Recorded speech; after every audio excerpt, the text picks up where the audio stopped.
নমস্কার, পজিটিভ বার্তার পর্দায় আপনাদের আবারও অনেক অনেক স্বাগত। প্রতিদিনের মতো আমরা আবারও চলে এসেছি পজিটিভ বার্তার আরও একটি নতুন অনুষ্ঠান নিয়ে। আমাদের মধ্যে এখন উপস্থিত আছেন বিশিষ্ট লেখক, গবেষক, শিক্ষাবিদ ও সাংস্কৃতিক ব্যক্তিত্ব ডক্টর আশিস কুমার বৈদ্য স্যার। তো ওনার সাথে আমরা আলোচনা করে নেব আজকে। তো আপনারা চোখ রাখুন পজিটিভ বার্তার ফেসবুক লাইভ এবং ত্রিপুরা নলেজ সিটির পেজে। তো স্যারের সাথে পরিচয় করব। স্যার নমস্কার। নমস্কার স্যার, প্রথমেই জিজ্ঞেস করব যে আমাদের পজিটিভ বার্তায় এসে আপনার কেমন লাগছে? আসলে কি বলবো, এখানে তো আরও একবার এসেছি। সামগ্রিকভাবে তার পরিচালনা, সঞ্চালনা, স্টুডিওর যে ইকুইপমেন্ট যেগুলো থাকে, পরিকাঠামো বলতে যা বুঝি আমরা, সব মিলিয়ে এখানকার যারা নানা ক্ষেত্রে দায়িত্বপ্রাপ্ত তাদের ডিলিংস বা ব্যবহার, মার্জিত ব্যবহার আমার খুব ভালো লাগে। এখানকার যে অনুষ্ঠানগুলো সম্প্রচারিত হয় সেই অনুষ্ঠানগুলো যথেষ্ট মানসম্পন্ন এবং আমার আরও ভালো লাগার দিকটা হচ্ছে যখন একটা টিভির চ্যানেলের অনলাইনে হোক আর এটা অফলাইনে হোক, যেভাবেই হোক না কেন, তারকে মানে আমাদের দেশের সামগ্রিকভাবে যে সিচুয়েশান, অথবা যখন মনসা পূজার দিন একটা ওইভাবে, 21শে ফেব্রুয়ারি ওটাকে আরেকভাবে, 19শে মে আরেকভাবে, এবার প্রত্যেকটি ইম্পর্ট্যান্ট দিন, যাকে আমরা রেড লেটার্স ডে বলি, প্রত্যেকটা গুরুত্বপূর্ণ দিনগুলোকে তারা এটাকে করার চেষ্টা করে। এবং ইতিমধ্যে ত্রিপুরার অনেক প্রখ্যাত লোকের যে মতামত বাইট নেওয়া হয়েছে সেগুলো আমি দেখেছি, প্রত্যেকেই কিন্তু উচ্চ প্রশংসা করেছেন বা আগামী দিনেও এটা করতে বাধ্যই হবেন, কারণ ভালোকে তো মন্দ বলা যাবে না কিছুতেই। আমিও ব্যক্তিগতভাবে না, শুধু আমার বন্ধুবান্ধব সকলেই যাদের সঙ্গে আমার এই নিয়ে কথা বলছেন, এটা খুব ভালো একটা প্রতিষ্ঠান। সবচেয়ে বড় ব্যাপার হচ্ছে কি, পজিটিভ বার্তা মানে কি, ইন এভরি রেসপেক্ট, সব দিকেই একটা পজিটিভ মানে ইতিবাচক একটা বার্তা দেয়। সেই ইতিবাচক বার্তা কখনো কোনো চ্যানেল হয়তো নেগেটিভ বার্তাই হয়ে যায়, সেখানে বেদনার কথা বেশি, কিংবা নেগেটিভ সেন্সে কেউ কোনো টকের এমন মানে টকটাই এরকম থাকে যে যেখানে নেগেটিভ কিছু বলার সুযোগ আছে। কিন্তু পজিটিভ বার্তা যখন বিষয় সিলেক্ট করে সেখানে নেগেটিভ কিছু বলার সুযোগই থাকে না, কারণ প্রশ্নটা এমনই হয়, তার উত্তর দিতে গেলে তাকে পজিটিভভাবেই উত্তর দিতে হয়। তো এই সামগ্রিকভাবে যেমন তোমার সঞ্চালনায়ের আগেও যারা করেছে বা মাঝে মাঝে যাদেরকে বসাও দেখি, ভালো লাগে। সবচেয়ে বড় কথা হলো আপ্যায়নটাও ভালো। আর তোমাদের যে ম্যান সিলেকশান, খালি আমার ক্ষেত্রে একটু রং সিলেকশান হয়েছে, তা না হলে যাদেরকে ডেকেছ প্রত্যেকেই ত্রিপুরায় তারা স্বনামধন্য ব্যক্তি। তো খুব ভালো লাগছে, আমি আপ্লুত, আমাকে ডাকার জন্য আপ্লুত। এর আগেও ডেকেছ, এখনও আজকেও ডাকলে এমন একটা দিন নিয়ে, যে দিনটা 19শে মে সামনে আসছে। তো আজকে 17 তারিখ।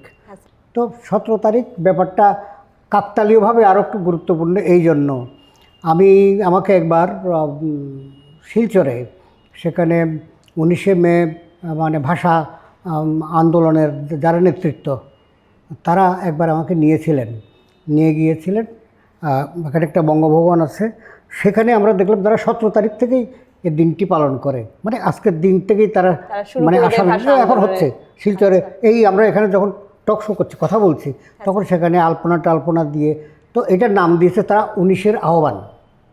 19-এর আহ্বান একটা অনুষ্ঠানে আমি প্রধান অতিথি ছিলাম, প্রধান বক্তা ছিলাম, উদ্বোধনও করেছি এবং দুজনকে আমার হাত দিয়ে পুরস্কার দেওয়ানো হয়েছিল। তার মধ্যে একজন ছায়াদেব ইতিমধ্যে নেই, বা আরেকজন আছেন, দুটি দিয়েছিলেন। সে যাই হোক, সেখানে 19শে মে খুব বিফিটিং ম্যানারে তো হয়ই, খুব শ্রদ্ধা ভক্তিতে হয়। ঢাকাতেও আমি গিয়েছি 21শে ফেব্রুয়ারি অনুষ্ঠানে, সেখানে যেইভাবে রাস্তায় আলপনা দিয়ে মেয়েরা ফুলের মুকুট টুকুট পরে যেভাবে প্রত্যেকটা বুকে একটা ন্যাশনাল ফ্ল্যাগ দিয়ে যেভাবে করে, শিলচরে সেই উন্মাদনা আছে। এবং তারা আজকে থেকে কিন্তু তারা শুরু করেছে। আমরা ত্রিপুরা আরম্ভ মানে কোনো সংগঠন আজকে করছে না বটে, কিন্তু পজিটিভ বার্তা একেবারে শিলচরের সঙ্গে আজকের এই দিনে একটা আমি মেলবন্ধন মিলন খুঁজে পাচ্ছি। তারা যেমন শুরু করেছে 19শে মের আছে, 19শে মের আহ্বান এই নাম দিয়ে, ঠিক তেমনি পজিটিভ বার্তাও শুরু করেই দিল 17ই মে থেকে। ঠিক একদমই তাই, ধন্যবাদ স্যারকে। তো স্যারের কাছ থেকে জেনে নেব এরপরে যে 1961 সালের 19শে মে আসামে যে বাঙালিরা কিভাবে এই ভাষা আন্দোলনের প্রেক্ষাপট নিয়ে যদি একটু আমাদের আলোচনার মাধ্যমে তুলে ধরেন আর কি। বিশাল ইতিহাস, খুব সংক্ষেপে, আমাদের সময় তো সংকীর্ণ, হ্যাঁ স্যার। টাচ করে যেতে হবে সব বিষয়ে। আমরা 21শে ফেব্রুয়ারি আন্তর্জাতিক মাতৃভাষা দিবস পালন করি, কেননা এই দিনটি আন্তর্জাতিক মাতৃভাষা দিবস হিসেবে ইউনেস্কো থেকে ঘোষিত, রাষ্ট্রসংঘ থেকে ঘোষিত। এবং এই ঘোষণার পশ্চাতে বাংলাদেশ সরকার এবং ওখানে কানাডাতে 10জন যে বিভিন্ন ভাষাভাষী তারা একটা উদ্যোগ নিয়েছিল, তারই ফলশ্রুতি এখানে একটা লম্বা ইতিহাস আছে, সেটা আর বলি না, টাচ করে গেলাম শুধু। তো সেইভাবে আমরা সেই উন্মাদনা সমস্ত বাঙালি জাতির মধ্যে এটা ছড়িয়ে পড়েছিল, কারণ রফিক, সালাম, বরকত, জব্বর এবং সবিউর রহমানের নাম আমরা পরে পেয়েছি। আগে মানে 4 জনের নামে বলা হতো, এখন আমরা 5 জনের নামে বলি। পরবর্তীকালে অনেকে তো আহত হয়েছে, সেদিনও আহত হয়েছে, তাদের কথা বলি না। তো সেই দিন যে 1952 খ্রিস্টাব্দের যে 21শে ফেব্রুয়ারি রাজপথে পুলিশের এবং মিলিটারির গুলিতে এই 5 জন লুটিয়ে পড়েছিল অন স্পট। পরবর্তীকালে আহতরা কেউ কেউ মারা গিয়েছেন। এটা আমাদের 19শে মের ক্ষেত্রেও এরকম দৃশ্য দেখব। তবুও স্বীকৃতভাবে বলা যায় যে 5 জন শহীদ হয়েছিলেন 1952 খ্রিস্টাব্দের 21শে ফেব্রুয়ারিতে, আইন অমান্য করে কিংবা 144 ধারা ভেঙে ঢাকা ইউনিভার্সিটি, জগন্নাথ ইউনিভার্সিটি, মধুর ক্যান্টিন বলে একটা জিনিস, আমি গতবার গিয়ে এই ক্যান্টিনে খেয়েও এসেছি। মধুর ক্যান্টিন থেকে বিষয়টা শুরু হয়েছিল, ওখানেই ওই যে চকআউটটা হয়েছিল। এই জন্য তা বাংলাদেশের 21শে ফেব্রুয়ারি আলোচনার মধ্যে মধুর ক্যান্টিন বলে একটা হিন্দু ছেলে, তার একটা ক্যান্টিন ছিল, ছাত্ররা তোর খেত। ও আজকে যেভাবে ভারত এবং বাংলাদেশে, বিশেষ করে বাংলাদেশে একটা ধর্মীয় কী বলবো, উচ্ছৃঙ্খলতাই বলবো, এটাকে জাগরণ বলবো না। তো এই ব্যাপারটা তখন ছিল না, অতটা ছিল না, কারণ সদ্য তারা দেশ পেয়েছে 71-এ, তখন তো পূর্ব পাকিস্তান, তারপরে 71-এ তারা বাংলাদেশ হলো। তো তখন বাংলাদেশ যখন হলো, শেখ হাসিনার একটা তৎপরতা, ওইদিকে কানাডার 10 জন, তাদের মধ্যে আবার 2 জনের নাম, একজনের নাম রফিক, একজনের নাম সালাম, অর্থাৎ যে শহীদ দ্বারা হয়েছিলেন তাদের 2 জনের নামের সঙ্গে মিলে 2 জন সেখানেও ছিলেন কানাডাতে, তারা উদ্যোগী হয়ে এটা করেছিলেন। এখন ব্যাপারটা হচ্ছে যে দীর্ঘকাল ধরে আমাদের জাতি, বিশেষ করে বাঙালি জাতি, আমাদের গৌরব মুকুটের মধ্যে 21শে ফেব্রুয়ারিটাকেই রেখেছি একটি রত্ন হিসাবে, একটা স্মৃতি ফলক হিসাবে বা একটা দিগদর্শন হিসাবে। কিন্তু দুঃখের বিষয়, বাংলাদেশেও দেখি 19শে মে আমরা যেভাবে 21শে ফেব্রুয়ারি করি, একেবারে মন প্রাণ দিয়ে বাংলা ভাষাকে বাংলাদেশের তখন তো পূর্ব বাংলা রাষ্ট্রীয় মর্যাদা যাকে দেওয়ার জন্য, উর্দু ভাষা তো থাকবেই, তারা কোনো প্রতিবাদ করে নাই, তারা বলছে উর্দু থাকুক, ইংরেজি থাকুক, যা খুশি থাকুক, কিন্তু 60% আমরা বাঙালি, কোটা পাকিস্তানের। আমাদের ভাষাটা অন্তত সেকেন্ড ল্যাঙ্গুয়েজ হোক, মানে 1 নম্বর থাকুক উর্দু, অসুবিধা নাই, 2য় নম্বর বাংলাতে থাকুক। আর আপনারা সেখানে বারবার চাপিয়ে দিচ্ছেন, বলছেন উর্দুতে কথা বলতে হবে, উর্দুতে শিখতে হবে, আরবি ভাষা শিখতে হবে, এবং এইভাবে না শিখলে কর্মসংস্থান হবে না। এটা তো আমাদের দেশের 80% জন গরিব, 90% জন অশিক্ষিত, তারা কী করে আরবি শিখবে, কী করে উর্দু শিখবে, কীভাবে বলবে, আর বলবেই বা কেন?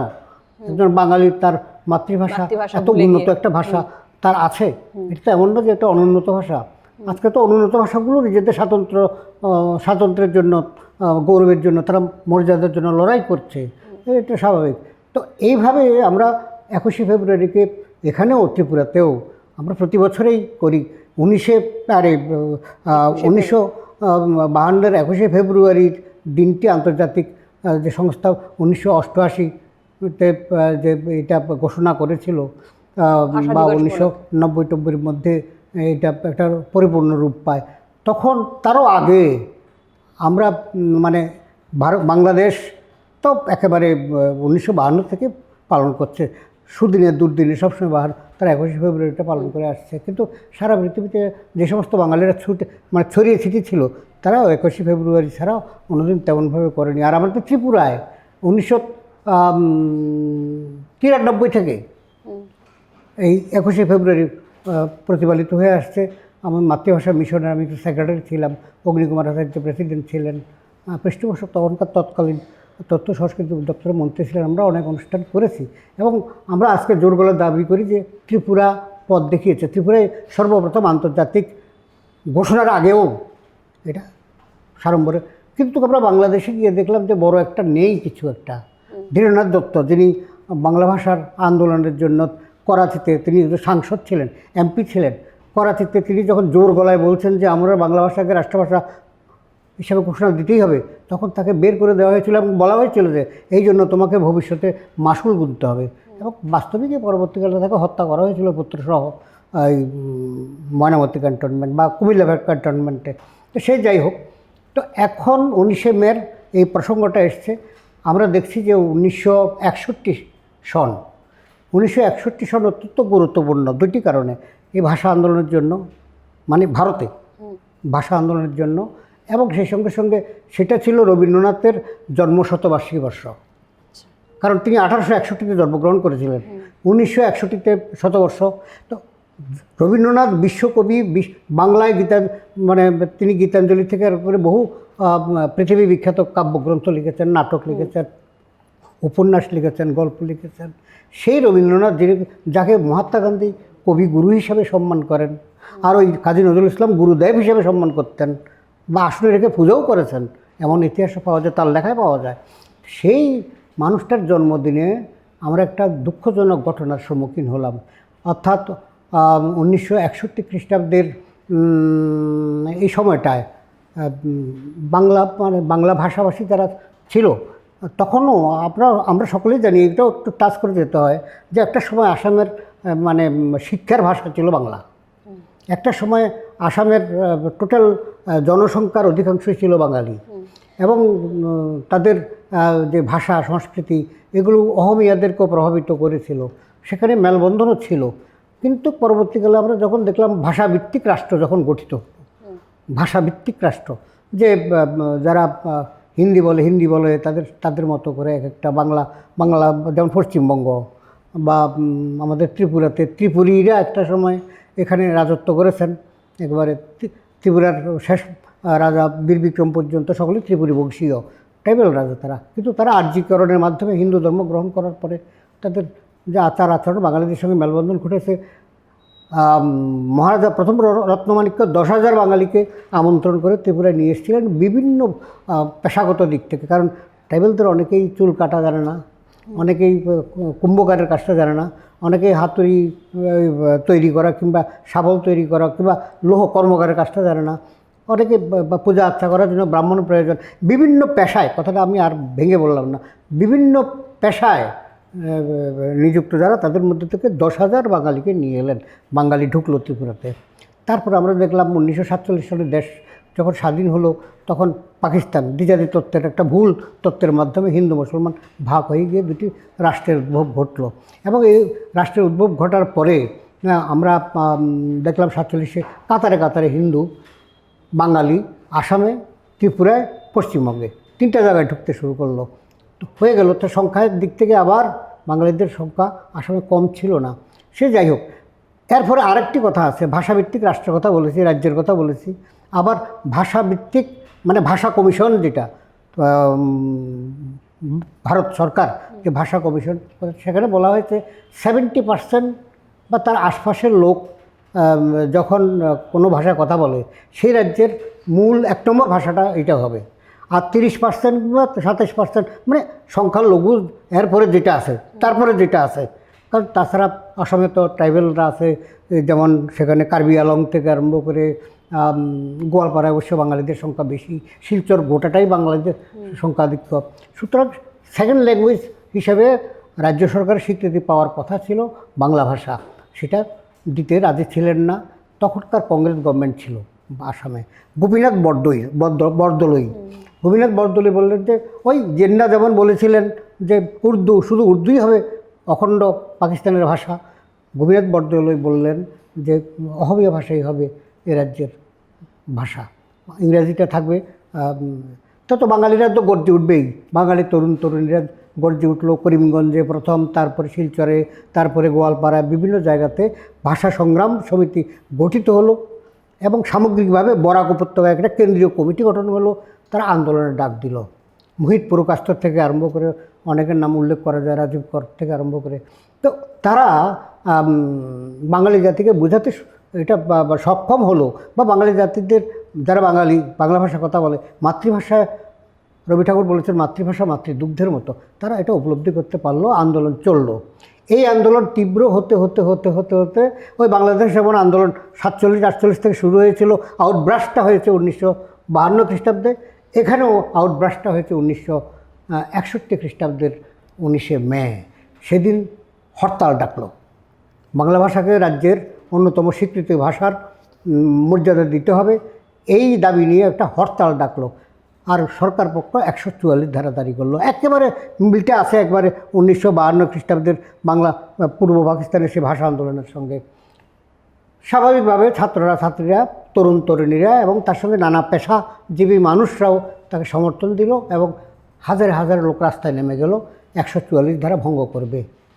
নানা করিমগঞ্জ থেকে আরম্ভ করে হাইলাকান্দি থেকে আরম্ভ করে বিভিন্ন জায়গায় ছড়িয়ে ছিটিয়ে আন্দোলন চললো।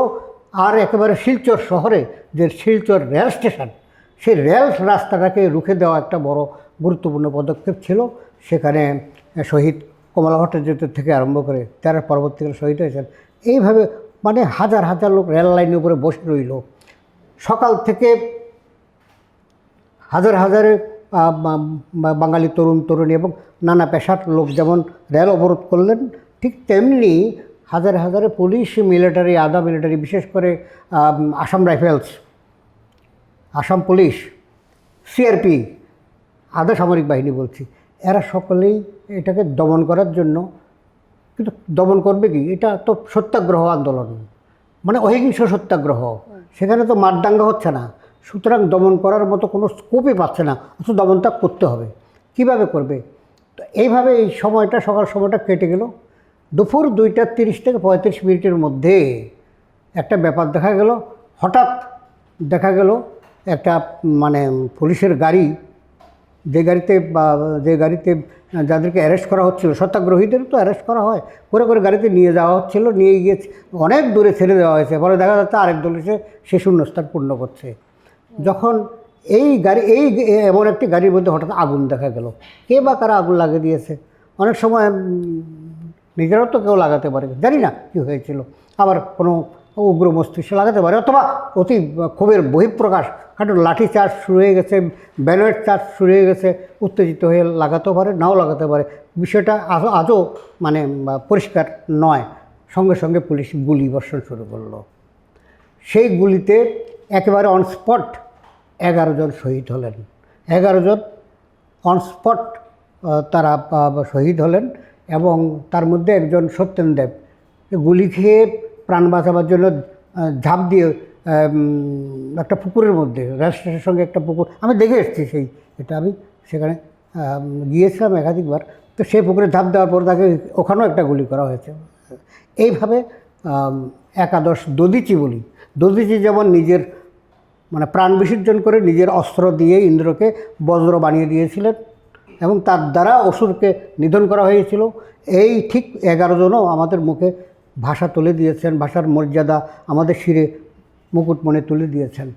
এবং এইভাবে এই যে 11 জন, আমি 11 জনের নামটা একটু বলি। ঠিক আছে স্যার। কমলা ভট্টাচার্য, বয়স 16, মেট্রিক পরীক্ষা দিয়েছে, রেজাল্ট আউট হয়নি, মৃত্যুর পরে জানা গেছে পাশ করেছিলেন।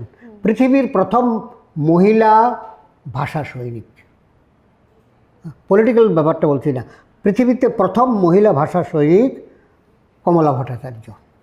বয়স 16 বললাম। কানাইলাল নিয়োগী 27 বছর বয়স। সুনীল সরকার 27 বছর বয়স।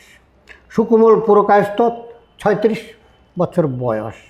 হিতেশ বিশ্বাস 23 বছর বয়স। শচীন্দ্রলাল পাল 21 বছর বয়স। 21। চণ্ডীচরের সূত্রধর 22 বছর বয়স, না শচীনলাল পালের হচ্ছে 19 বছর বয়স, 21 হচ্ছে তরুণী দেবনাথ 21। কুমুত্রঞ্জন দাস 18 বছর বয়স। সত্যেন্দ্র দেব যার কথা বললাম 24 বছর বয়স ছিল। বীরেন্দ্র সূত্রধর 24 বছর বয়স। এখন এর মধ্যে আরেকটি কথা খুব গুরুত্বপূর্ণ, পরবর্তীকালে আমাকে প্রশ্ন করলে সেটার সময় আলাদাভাবে উত্তর দেওয়া যাবে, এখন একটু বলেও রাখি যদি কোনো কারণে মিস করি। হিতেশ বিশ্বাস, খুব গর্ব করে বলছি, ত্রিপুরার ছেলে, ত্রিপুরার খোয়াই উদ্বাস্তু কলোনির ছেলে। আচ্ছা, সে কর্মসূত্রে আসামে গিয়েছিল। আরেকজন আছেন বীরেন্দ্র সূত্রধর, ত্রিপুরার ছেলে, কৈলাসশহরের ফটিকরায়ে রাজনগর কলোনির ছেলে, কর্মসূত্রে কাজের জন্য ওখানে শিলচরে গিয়েছিল। সুতরাং এই 11 জনের মধ্যে 2 জন ত্রিপুরার রয়েছে। সুতরাং আমাদের এই যে 11 শহীদের মধ্যে 2 জন শহীদ ত্রিপুরার ছেলে, এবং সেই বিষয়ে 19শে মের সঙ্গে আমরা গর্বের সঙ্গে বলতে পারি যে বাঙালির হিসাবে তো গর্ব করিই, কিন্তু আমাদের ত্রিপুরারও 2 জন ছেলে রয়েছে। এরপরে একটা জিনিস বলে রাখা ভালো, যে এদেরকে আমরা শহীদের তালিকায় ফেলতে পারি কি না, মনে হয় ফেলতে পারি। পুলিশের গুলিতে ওই দিন 11 জন মারা গেছে, কিন্তু পরবর্তীকালে আরও কয়েকজন মারা গেছে। কখন কীভাবে? ভাষার জন্যই, বাংলা ভাষাকে রাজ্য ভাষা স্বীকৃতির জন্যই। এই যে শিলচরে 19শে মে যারা গুলি খেলেন তাদের মধ্যে একজন কিন্তু ছিলেন কৃষ্ণকান্ত বিশ্বাস। গুলি খেয়েছেন, হাসপাতালে দীর্ঘদিন শয্যাশায়ী ছিলেন। তারপরে 1986 সনের 24শে জুন তার মৃত্যু হয়। কীভাবে? তার এই ক্ষত স্থানটাতে সেপটিক হয়ে গিয়েছিল। সেপটিক হয়ে যাওয়াতে বন্যার জল, এটা বন্যাও হয়েছিল এই বছর, বন্যার জল লেগে যাওয়াতে এটা সেপটিক হয়ে যায়, তারপর তার মৃত্যু হয়। তাকে আমরা ভাষা শহীদের তালিকায় বোধহয় রাখতে পারি। বিজন চক্রবর্তী, তার ডাকনাম বাচ্চু, 1972 সালে আবার ভাষা আন্দোলন মাথাচাড়া দিয়ে ওঠে, কারণ তখনও দাবি পূর্ণ হয়নি, তো তখন শহীদ হন বিজন চক্রবর্তী বাচ্চু। তিনি শহীদ হয়েছিলেন। সেই সঙ্গে সঙ্গে আরও একজন ওই বছরেই ডাক্তার মনীষ দাস 14ই আগস্ট শহীদ হলেন, তাকে পুলিশে গুলি করে মেরে ফেললো। দিব্যেন্দু দাস, যার ডাকনাম যিশু, 1985 সনে ভাষা আন্দোলনে নিহত হলেন। ভাষা আন্দোলন 19-এর, তাহলে দেখা যাচ্ছে 19শে মের একটা ফেজ আছে, 1972-এর একটা ফেজ আছে, আর 1996-তে আরেকটা ফেজ আছে, এটা বাঙালিদের নয়, মণিপুরীরা তাদের ভাষা রাজ্য ভাষা হিসাবে স্বীকৃতি দাবি করেছিলেন। সেখানে একজন মহিলাকে, ভাষা সংগ্রামীকে গুলি করে মেরে ফেলেছিল পুলিশ, আসামের পুলিশ, তার নাম হচ্ছে সুদেষ্ণা সিনহা, মণিপুরী।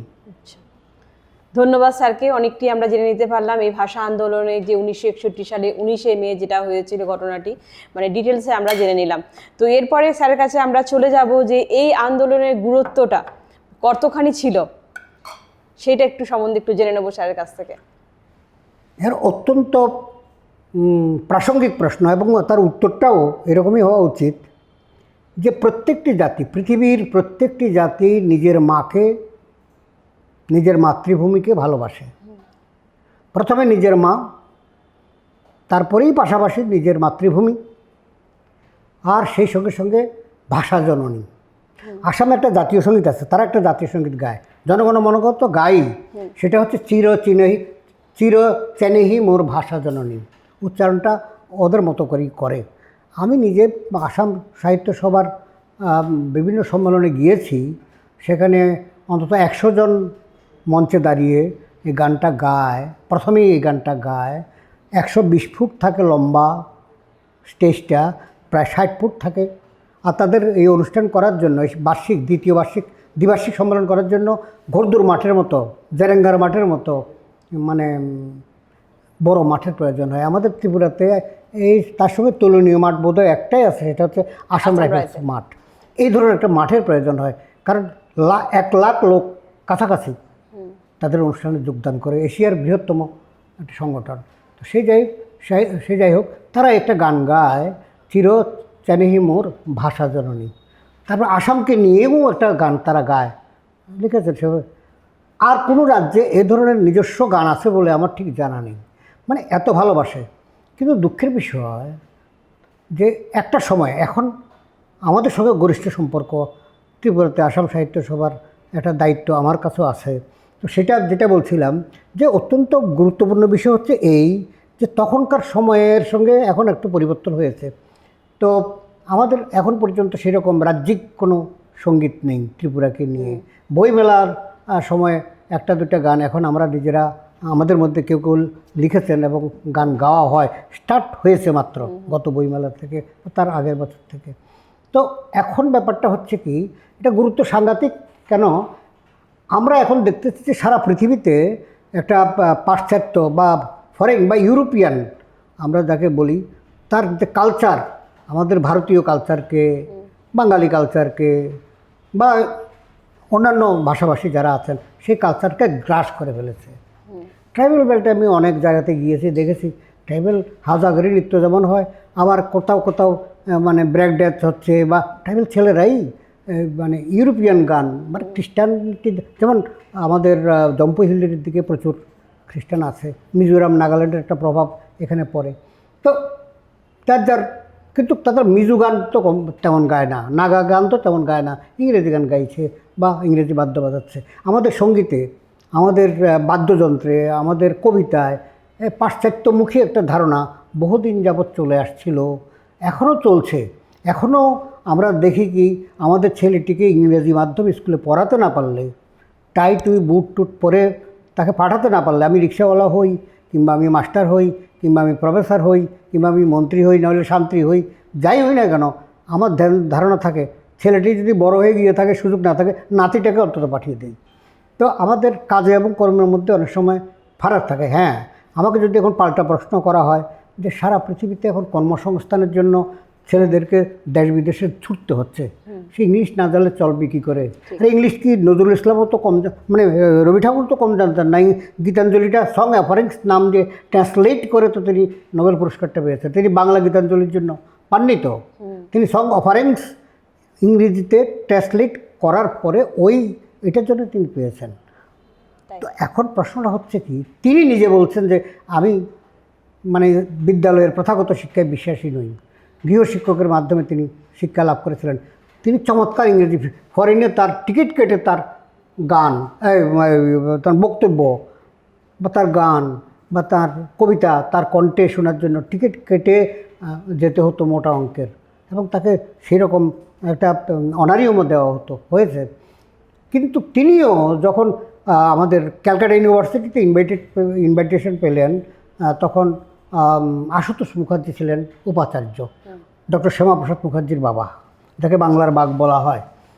তিনি কমলা নেহেরু ভাষণ, কমলা বক্তব্য, এটাকে প্রত্যেক ইউনিভার্সিটিতে মাঝে মাঝে এরকম করা হয়, একজন বিশেষ জনের নামে একটা সেমিনার বক্তব্য, কমলা বক্তব্য করার জন্য রবি ঠাকুরকে যেন আমন্ত্রণ জানানো হলো। তিনি ভালো ইংরেজি জানেন, ভালো ইংরেজি বিভিন্ন জায়গায় বলেছেন, ইউরোপ কান্ট্রিতে তো হরদম তিনি ইংলিশেই কথা বলেছেন। সেই রোডারস্টাইন থেকে, কিস থেকে, বাইরন থেকে, এদের সঙ্গে তো ইংরেজিতেই কথা বলেছেন। সেই তিনি বললেন যে আমার একটা শর্ত আছে। কী শর্ত? না, আমি বাঙালি, আমি ক্যালকাটা ইউনিভার্সিটিতে বাংলায় ভাষণ দিতে হবে। এই নিয়মটা ক্যালকাটা ইউনিভার্সিটিতে এর আগে ছিল না, ইংরেজিতেই সবাই ভাষণ দিয়েছেন। তিনি বলছেন আমাকে দিয়ে ভাষণ যদি তুমি দেওয়াতে চাও, কিন্তু আমি ইংলিশে দেব, বাঙালি ছেলেরা বাংলা বুঝবে না, এটা কি হয়? আমি বাঙালি, আমার বাংলা ভাষায় বাংলাতে দাঁড়িয়ে আমি ইংরেজি বলতে যাব কেন? জানলেও বলতে যাব কেন? এটাকে বলা হয় অস্মিতা, এটাকে বলা হয় আত্মমর্যাদা বোধ। সেই আত্মমর্যাদা বোধেই আমরা বিশ্বের নানা ক্ষেত্রে অনেককে হারিয়ে যেতে দেখেছি, এবং তার ফলে একসময় পৃথিবীতে 7,000-এর বেশি ভাষা ছিল, এখন 3,000-ও নেই। ভারতবর্ষে এখন 1,500 ভাষা টিকে আছে কিনা সন্দেহ। ত্রিপুরাতে করবং বলে একটা মানে জাতি, আর 20-22 জন বোধহয় আছে, এরা যদি কোনো কারণে চলে যায়, মানে জনসংখ্যা তাদের খুব কম, হয়তো এই ভাষাটা থাকবেই না। ওই আন্দামান নিকোবর দ্বীপপুঞ্জে কিছু ট্রাইবেল তাদের নিজস্ব ল্যাঙ্গুয়েজ ছিল, যে সুনামি যখন হলো, সেই দ্বীপপুঞ্জ যখন ডুবে গেল জলের তলায়, ভাষাও ডুবে গেল। এক ভদ্রলোক একটা বিশেষ ভাষার কথা বলতেন, একটা টিয়া পাখি তিনি পালতেন, টিয়া পাখিটি ওই ভাষায় কথা বলতে পারত। ভদ্রলোকের মৃত্যুর পর টিয়া পাখিটি অযত্নে মারা যায়, তারপরে ওই ভাষাটাও বিলুপ্ত হয়ে যায়। নানা কারণে ভাষা বিলুপ্ত হয়। সবচেয়ে বড় কারণ হচ্ছে আমাদের উপেক্ষা। আমরা নিজের ভাষার মূল্যটা বুঝি না, নিজেদের পণ্ডিত মনে করি, আরে বাংলা একটি ভাষা নাকি, ইংরেজি বলতে না পারলে আমার কি প্রেস্টিজ থাকবে।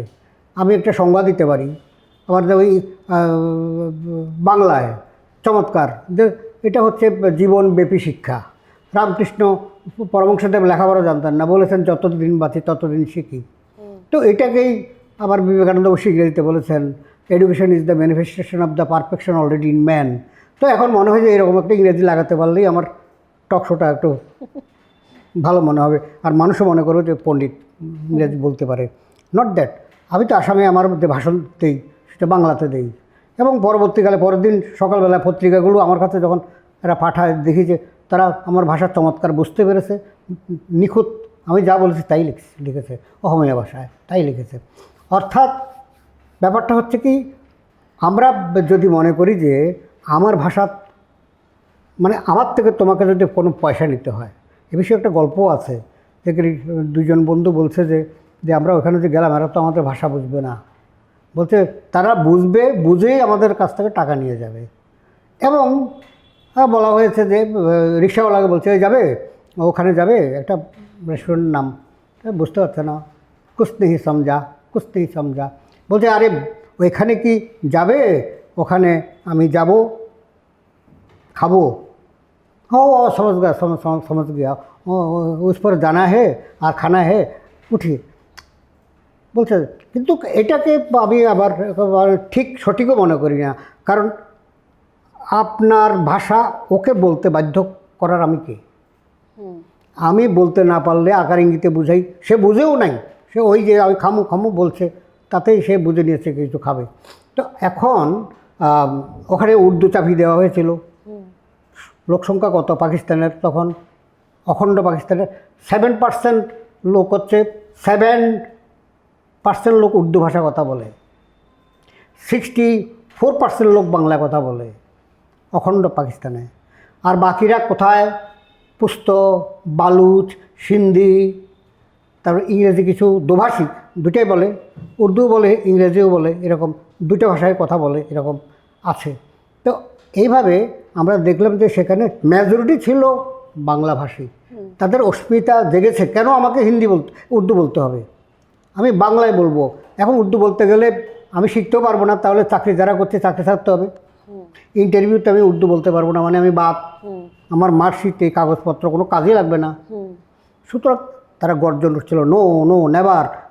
মোহাম্মদ আলী জিন্নার মুখের উপর। আর ধীরেন্দ্রনাথ দত্তের কথা তো বলেছি, তিনি বলেছেন যে এটা যুক্তিসঙ্গত কথা, আমি আমার বাংলা ভাষার একটা আলাদা মর্যাদা আছে, তার মাধুর্য আছে, সে বিশ্বের একটি অন্যতম মানে মিষ্টি ভাষা, এটার মানে ডিগনিটি আছে, এই আর কি। ধন্যবাদ। এখন 21শে ফেব্রুয়ারি এবং 19শে মে এই দুটি দিন আমাদের অতীতকে বর্তমানকে এক সূত্রে গেঁথেছে।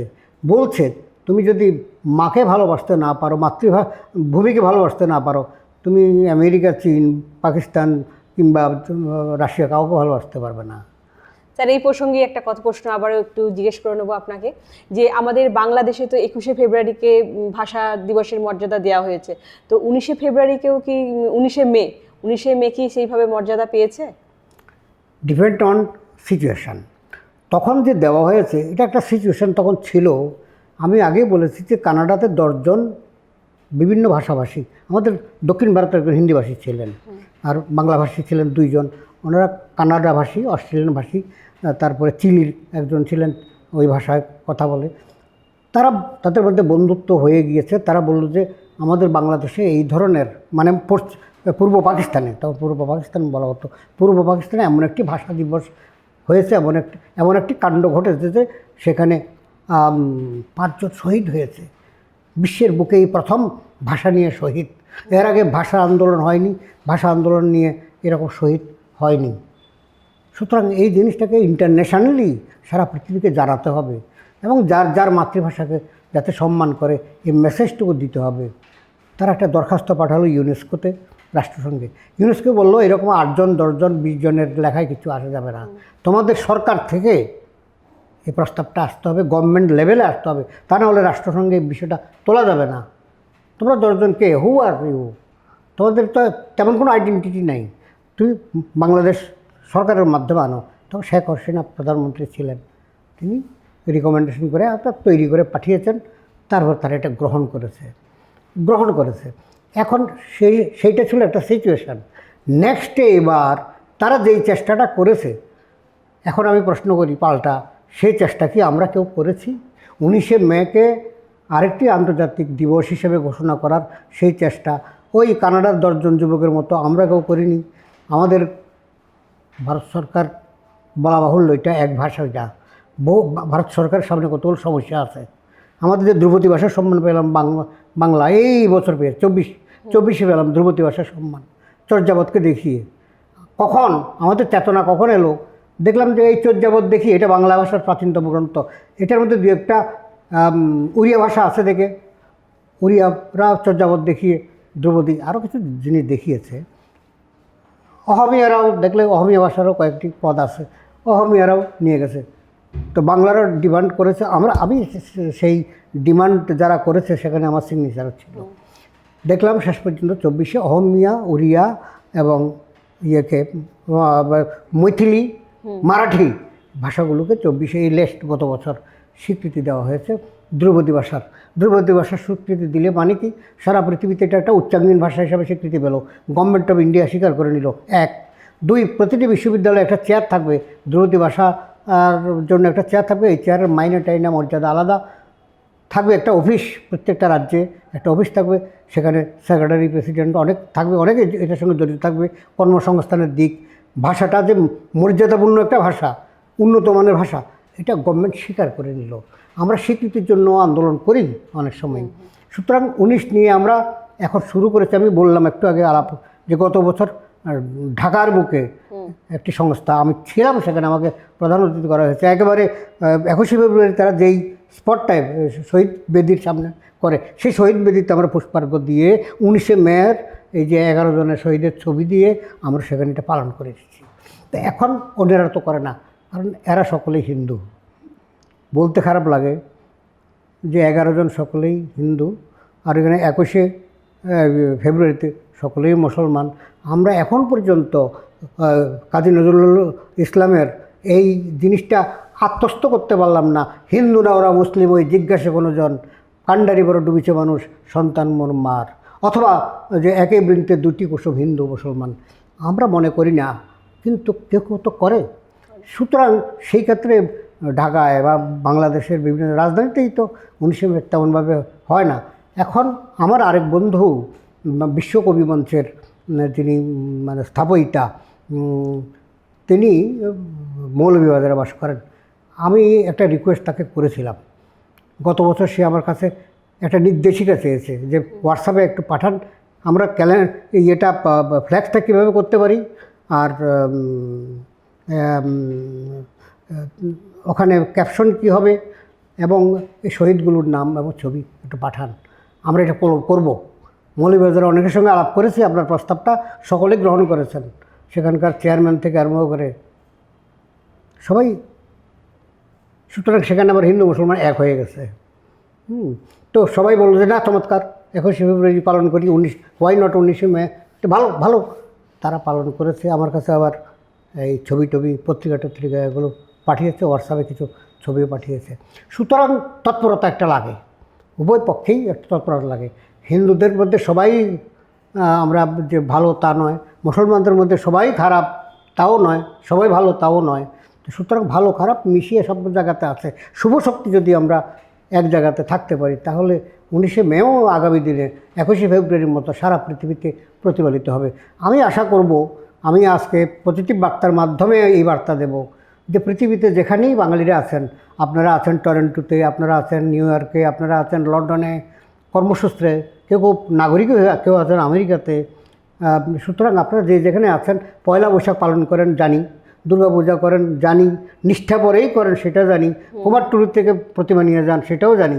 19শে মেটা করেন বলে আমার দৃঢ় বিশ্বাস। যদি না করে থাকেন এটাও করবেন, কারণ 11 জন তাজা প্রাণ সেদিন যাদের সম্ভাবনাময়, তারা সকলেই প্রাণ দিয়েছিলেন অকাতরে মাতৃভাষা বাংলা ভাষাকে মর্যাদায় প্রতিষ্ঠা করার জন্য।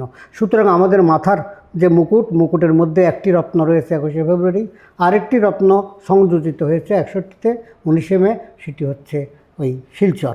এখন শিলচরেই মারা গেছেন এই 11 জন প্রত্যেকেই, বাকিদেররা তো বিভিন্ন জায়গায় তারা। এখন প্রশ্ন হচ্ছে কি, শিলচরে শহীদ বেদি আছে, আমি দেখে এসেছি, সেখানে শহীদদের নিয়ে একটা মন্দির আছে, মন্দিরে 11 জন শহীদের চিতাভস্ম কোটায় করে মানে রাখা আছে, আমি এগুলো স্পর্শ করে এসেছি এইভাবে। সুতরাং এটা হবে না কেন? হবে, ঠিক, আমরা চাইলেই হবে। একদমই ঠিক। তাই তো এটা খুবই একটা মানে আমাদের কাছে মর্মবিদারকই ঘটনা বলতে পারবো, যে এরকম তাজা প্রাণ সেই দিনকে তারা মানে মানে হারিয়েছি আমরা এরকম মানুষদেরকে। তো স্যার, এরপরে আমি জানতে চাইবো যে এই 21শে ফেব্রুয়ারি, যে এই 21শে ফেব্রুয়ারি দিনটাকে নিয়ে তো গান, কবিতা বা উপন্যাস অনেক কিছুই লেখা হয়েছে। হ্যাঁ, তো এই 19শে ফেব্রুয়ারিটাকে 19শে মেকে নিয়েও কি লেখা হয়েছে এরমভাবে কিছু? খুব সুন্দর প্রশ্ন, এটা দরকার ছিল আজকের এই আলোচনা। এই প্রশ্নটা আমি আশা করছিলাম, পেয়েছি, ভালো লাগছে।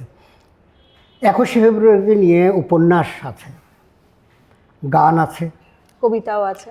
সব কটি জানালা খুলে দাও না, ওরা আসবে চুপি চুপি, এইভাবে মানে হৃদয়স্পর্শী অনেক গান আছে, অনেক কবিতা আছে, উপন্যাস আছে, চিত্রনাট্য আছে, নাটক আছে, তথ্যচিত্র আছে, প্রচুর আছে।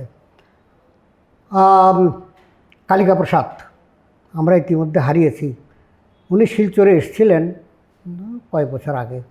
তিনি একটা তথ্যচিত্র করেছেন এবং তার গান, তিনি মূলত একজন গায়ক, লোকগায়ক, তিনি প্রচুর গান গেয়েছেন। সেই সঙ্গে সঙ্গে শিলচরকে নিয়ে প্রচুর বই বেরিয়েছে, আমারও বই আছে, ঢাকা থেকে বেরিয়েছে এবং ত্রিপুরা থেকেও বেরিয়েছে। তো এগুলো প্রবন্ধের দিকটা, কিন্তু অনেকগুলো গান লেখা হয়েছে, অনেকগুলো কবিতা লেখা হয়েছে। শিলচরেও অনেকে গান লিখেছেন, কবিতা লিখেছেন।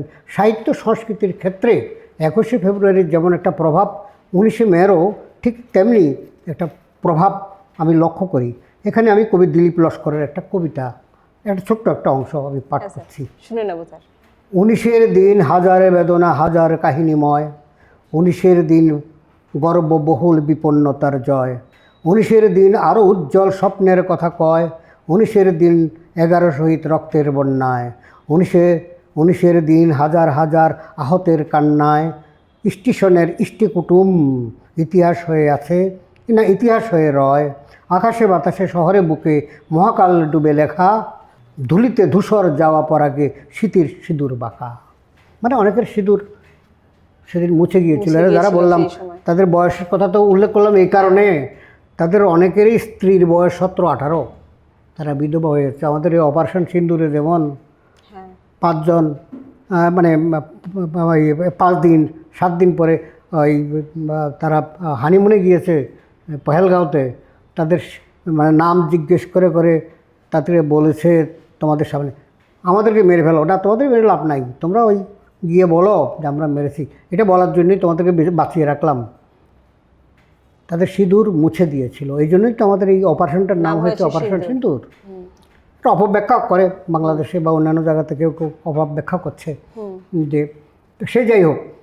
এইভাবে আমরা দেখলাম যে প্রচুর কবিতা, প্রচুর গল্প, উপন্যাস, প্রবন্ধ, নাটক, এগুলো শিলচরকে নিয়েও হয়েছে। কিন্তু একটা দুঃখের বিষয়, সেটি হচ্ছে আজ পর্যন্ত শিলচর রেল স্টেশনটার নাম শহীদ রেল স্টেশন করা গেল না। এটা একটা দাবি আজও রয়ে গিয়েছে। এটাতে আমরা দেখলাম যে যে শিলচরের অধিকাংশ বাঙালি, তো সেখানকার মিউনিসিপ্যালিটি বাঙালিরাই পরিচালনা করে। সেখানে শিলচর শহরে তারা একটা শহীদ বেদি বানিয়েছে। সেই বেদিতে 11টি হাত, উদ্ধত হাত, বড় স্ট্যাচু, বিশাল স্ট্যাচু। আমার এই বইতে ছবিটা আছে। স্যার, এটাই বলতে যাচ্ছিলাম যে আপনাকে, যে আপনার লেখা কোনো বই যদি এই 19শে ফেব্রুয়ারি নিয়ে যদি থাকে আর কি। এই তো 11 শহীদের ছবি। আচ্ছা, এই যে আলপনা দিচ্ছে মেয়েরা, আচ্ছা শিলচরে এই আলপনা হয়, ঢাকা যেমন হয় এখানেও হয়। স্যার, বইটা একটু দেখে নেব, প্রথম পেজটা যে আপনার লেখা, এই যে একটা স্মৃতিস্তম্ভ, এই যে। তো যাকে যেটা বলছিলাম হচ্ছে, অনেক কিছু হচ্ছে। উদমপুরে একটা স্তম্ভ হয়েছে, বইটা সেখানে যদি একটু আমাদের দর্শকদের কমলা উদ্দেশ্যে- ভট্টাচার্যের যে ছবি সবার উপরে। মানে আমি উদমপুরে গিয়েছিলাম, মানে শিলচর শহরের সন্নিকট, সেখানে কাঞ্চি দেবীর মন্দির আছে, ওখানে মন্দিরও দর্শন করেছিলাম। আর শিলচর শহরের এই শিলচর রেল স্টেশনের সামনে একটা বিশাল বেদি, এখানে এটা মিউনিসিপ্যালিটি করেছে, কিন্তু রেল স্টেশনের নামটা তারা তাদের মতো রাখলেও গভর্নমেন্ট অফ আসাম বা গভর্নমেন্ট অফ ইন্ডিয়া, রেল তো সেন্ট্রাল গভর্নমেন্টের আন্ডারে পড়ে, তারা এইটা শিলচর শহীদ স্মৃতি রেল স্টেশন, এটার একটা দাবি এখন পর্যন্ত রয়ে গিয়েছে। আর ওই রাজ্যিক ভাষা ওটা হয়ে গেছে, আসামের এখন দ্বিতীয় রাজ্য ভাষা বাংলা, এটা স্বীকৃত হয়েছে। এটা হয়েছে, এটা হয়নি এখন। আরেকটা জিনিস আমার শিলচরে গিয়ে ভালো লাগলো, আমি দর্শক শ্রোতৃমণ্ডলীকে জানাই, যারা দেখেছেন, যারা জেনেছেন, যারা জানেন না, আমি শিলচরে দেখেছি 99%টি সাইনবোর্ড বাংলায় লেখা। সার্কিট হাউস আমরা লিখে রেখেছি ত্রিপুরায়, ওখানে লেখা আছে আবর্ত ভবন, গোল করে আবর্ত ভবন। এখানকার অনেকে বলতে পারবে না আবর্ত ভবন মানে সার্কিট হাউস, তার বাংলা। অর্থাৎ শিলচরের প্রতি উন্মাদনাটা আজও আছে। শিলচর বোধহয় আমাদেরকে পথ দেখাবে। আজকে আমাদের আগরতলাতে দেখুন অধিকাংশ সাইনবোর্ড ইংরেজিতে। আমরা এখনও সেভাবে বাঙালি হয়ে উঠতে পারিনি, মনে হয় কোথাও না কোথাও ঘাটতি রয়ে গেছে। এই জন্যই পজিটিভ বার্তা আজকে হয়তো বা এই ভাবনা নিয়েই এই ধরনের একটা টকশোর আয়োজন করেছে, খুব প্রয়োজন ছিল এটার। ধন্যবাদ স্যারকে। স্যার, এই বিষয়ে বলবো যে আপনি তো 19শে ফেব্রুয়ারি নিয়ে একটা বই লিখেছেন, যদি বইটা একটু আমাদের দর্শকদের উদ্দেশ্যে একটু দেখাতেন। আমার 19শে মে নিয়ে আমার লেখা পারিজাত ইত্যাদি প্রকাশনী ঢাকায়, এটা শিলচরে পাওয়া যায় খুব, এটা আমার হাতে এখন নেই, আনিনি। একটু দেখিয়ে দেবো দর্শকদের আরেকটা হচ্ছে উদ্দেশ্যে গিয়া বইটা লেখা। এটা আমার সম্পাদনা করেছি অমর 21-19 ধীরেন্দ্রনাথ দত্ত ও ভাষা বিষয়ক ভাবনা। এই বইটি স্যারেরই লেখা। 21 নিয়ে আছে কথা, 19 নিয়ে কথা আছে। ধীরেন্দ্রনাথ দত্ত, যিনি করাচিতে ওই যে ভাষণটা দিয়েছিলেন এবং যাকে পরবর্তীকালে হত্যা করা হয়েছিল, তাকে আমরা শহীদের তালিকা রাখতে পারি। ভাষা বিষয়ক, ভাষার অবস্থা কী, সারা পৃথিবীতে বাংলা ভাষার পজিশন কী কী কারণে, কোথায় কোথায় কীভাবে আমরা উপেক্ষা করছি, এই বিষয়গুলো নিয়ে এখানে এটা সম্পাদনা আমার। আরেকটা বই আমি আর ওই জ্যোতির্ময় দাস আমার ছাত্র, আমরা সম্পাদন করেছি, এটা শুধু 19শে মে রক্তরাঙ্গা 19শে মেটা গান বীক্ষণ প্রকাশনী করেছে। আর এই বইটা করেছে স্বাগতম প্রকাশনী আগরতলার। আর ইত্যাদি প্রকাশনী, এটা তো ঢাকার বাংলা বাজারে তাদের হেড অফিস। এবং এছাড়া 19 নিয়ে 21 নিয়ে আমার প্রচুর প্রবন্ধ দৈনিক সংবাদ, সেনধন বা আরও পত্রিকাগুলোতে বেরিয়েছে। আমি আমার মতো করে করছি, আমি ক্ষুদ্র মানুষ, আমার ক্ষুদ্র প্রয়াস। এভাবে প্রত্যেকের মতো করে তারা এটা করবে। এখানে সেলিনা হোসেনের লেখা থেকে আরম্ভ করে, সনৎ কৈরির লেখা থেকে আরম্ভ করে, সনৎ কৈরি হচ্ছে শিলচরের, ভাষা আন্দোলনের সঙ্গে যুক্ত, তারপরে ঢাকার, তারপরে আমাদের কলকাতার অনুভব গুপ্ত, অনেকের লেখা এটাতে আছে। এই বইটাতে টোটাল, দেখে আমি এটা বলতে চাই না, অনেকগুলো প্রবন্ধ আছে, অনেকগুলো কবিতা আছে এই বইটাতে, এবং বিখ্যাত কবিদের লেখা, মানে ভারতের বা বিভিন্ন প্রান্তের, এই আর কি।